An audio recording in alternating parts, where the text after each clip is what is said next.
নমস্কার দর্শক বন্ধুরা, আপনাদের সবাইকে অনলাইন বাংলা গাইড চ্যানেলে স্বাগত জানাই। বন্ধুরা, বর্তমানে পশ্চিমবঙ্গ জুড়ে জন্ম সনদ, বার্থ সার্টিফিকেট পরিবর্তন, নাম সংশোধন ও ডিজিটালাইজেশন নিয়ে ব্যাপক আলোড়ন সৃষ্টি হয়েছে। বিশেষ করে আসন্ন এসআইআর কর্মসূচি স্টেট ওয়াইড আইডেন্টিফিকেশন রিফর্মকে সামনে রেখে জন্ম সনদকে একটি গুরুত্বপূর্ণ নথি হিসেবে নতুনভাবে গুরুত্ব দেওয়া হচ্ছে। ভোটাধিকার বজায় রাখা থেকে শুরু করে আধার, প্যান, পাসপোর্ট কিংবা বিদেশে উচ্চশিক্ষা সব ক্ষেত্রেই জন্ম সনদের ভূমিকা অপরিসীম। তাই এই নথি নিয়ে কোনো অনিয়ম যাতে না হয় তা নিশ্চিত করতে পশ্চিমবঙ্গ সরকার সম্প্রতি নতুন নির্দেশিকা জারি করেছে। তো চলুন এই সম্পর্কে বিস্তারিত জেনে নেওয়া যাক। তো প্রথমে জেনে নিই কেন নতুন নিয়ম প্রয়োজন হল। পশ্চিমবঙ্গের স্বাস্থ্য দপ্তরের রিপোর্টে উঠে এসেছে, জন্ম সনদের নাম সংশোধনের ক্ষেত্রে বহু অপব্যবহার ও অনিয়ম ঘটছে। কেউ অযথা একাধিকবার নাম বদলাচ্ছেন।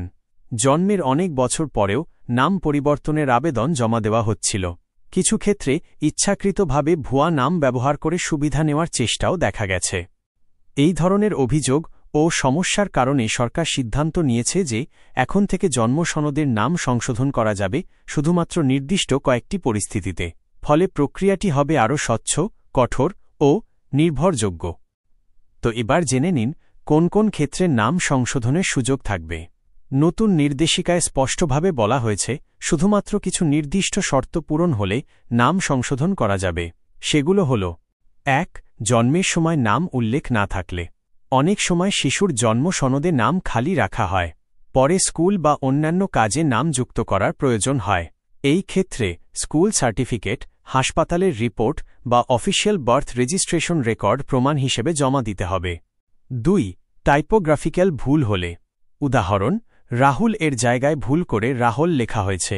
এটি যদি সুস্পষ্টভাবে টাইপ মিস্টেক হয় তবে সংশোধনের অনুমতি দেওয়া হবে। এক্ষেত্রে স্কুল সার্টিফিকেট, আধার, ভোটার আইডি বা পাসপোর্টের মতো ডকুমেন্ট প্রমাণ হিসেবে জমা দিতে হবে। ৩. বাবা মায়ের ডিভোর্স বা বিবাহবিচ্ছেদের কারণে নাম পরিবর্তন নিষিদ্ধ। আগে অনেক সময় ডিভোর্সের পর সন্তানের পদবি বা নাম একতরফাভাবে পরিবর্তন করা হতো। নতুন নিয়মে এটি সম্পূর্ণরূপে বন্ধ করে দেওয়া হয়েছে। তো এরপর জেনে নিন নাম সংশোধনের জন্য প্রয়োজনীয় ডকুমেন্ট কি লাগতে চলেছে। নতুন নিয়ম অনুযায়ী প্রমাণ ছাড়া আর নাম সংশোধনের সুযোগ নেই। আবেদনের সময় যেসব ডকুমেন্ট আবশ্যক হতে পারে সেগুলো হল: ১. হাসপাতালের জন্ম সংক্রান্ত রিপোর্ট বা সার্টিফিকেট। ২. মাতৃ ও শিশুর স্বাস্থ্য কার্ড, MCH কার্ড। ৩. প্রাথমিক বিদ্যালয়ের ভর্তি সংক্রান্ত ডকুমেন্ট। ৪.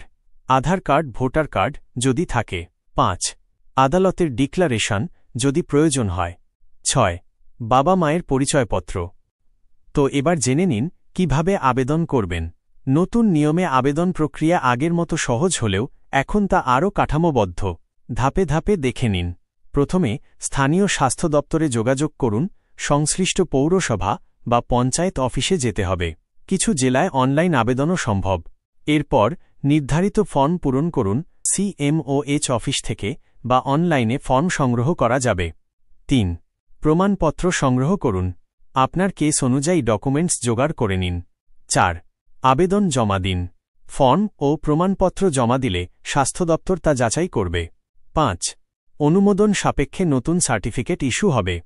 তো এরপর বলা হয়েছে কারা সবচেয়ে বেশি প্রভাবিত হবেন। এই নিয়ম মূলত প্রভাব ফেলবে: ১. ছাত্রছাত্রীদের ক্ষেত্রে। স্কুলে ভর্তি বা পরীক্ষার সময় জন্ম সনদ লাগবে। ২. বিবাহের সময়। নাম ও জন্মস্থান যাচাই করার সময়। ৩. পাসপোর্ট বা আধার আপডেটের সময়। ভুল থাকলে আবেদন আটকে যেতে পারে। ৪. বিদেশে পড়াশোনা বা চাকরির ক্ষেত্রে। ভুল তথ্য থাকলে সমস্যা বাড়তে পারে। সাধারণ নাগরিকদের জন্য কি পরামর্শ দেওয়া হয়েছে জেনে নিন। ১. নবজাতকের নাম রেজিস্ট্রেশনের সময় সঠিক বানান লিখুন। ২. জন্ম সংক্রান্ত সমস্ত ডকুমেন্ট সঠিকভাবে সংরক্ষণ করুন। ৩. আবেদনের আগে সরকারি ওয়েবসাইট বা স্থানীয় স্বাস্থ্য দপ্তরের নির্দেশিকা দেখে নিন। ৪. কোনো দালাল বা এজেন্টের কাছে না গিয়ে সরাসরি সরকারি চ্যানেলে আবেদন করুন। তো এবার জেনে নেওয়া যাক ভবিষ্যতে এই সিদ্ধান্তের কী প্রভাব পড়বে। ১. বিশেষজ্ঞরা মনে করছেন এই পদক্ষেপ দীর্ঘমেয়াদে নাগরিক জীবনে ইতিবাচক প্রভাব ফেলবে। ২. জন্ম সনদ সংশোধনের স্বচ্ছতা বাড়বে। ৩. নথি জালিয়াতি ও প্রতারণা অনেকাংশে কমে যাবে। 4. আধার, প্যান, পাসপোর্ট ইস্যুতে ভুলের সংখ্যা কমবে। 5. নাগরিক পরিচয়ের সত্যতা বজায় থাকবে। সারমর্ম হল, জন্ম সনদ এখন আর ইচ্ছেমতো বদলানো যাবে না। পশ্চিমবঙ্গ সরকারের এই নতুন নিয়ম নাগরিক পরিচয়কে সঠিক ও নির্ভরযোগ্য রাখার একটি বড় পদক্ষেপ। তাই জন্ম সনদ সংশোধনের জন্য আবেদন করার আগে সঠিক প্রক্রিয়া জেনে নিন এবং নিয়ম মেনে চলুন। তো বন্ধুরা, আজ এই পর্যন্তই। ভিডিও ভালো লাগলে লাইক করুন, শেয়ার করুন আর এমন সব গুরুত্বপূর্ণ আপডেট পেতে সাবস্ক্রাইব করুন অনলাইন বাংলা গাইড চ্যানেলকে, যাতে পরবর্তী আপডেট আপনি সবার আগে পান। তো বন্ধুরা, আবার দেখা হবে নতুন আপডেটে। ধন্যবাদ।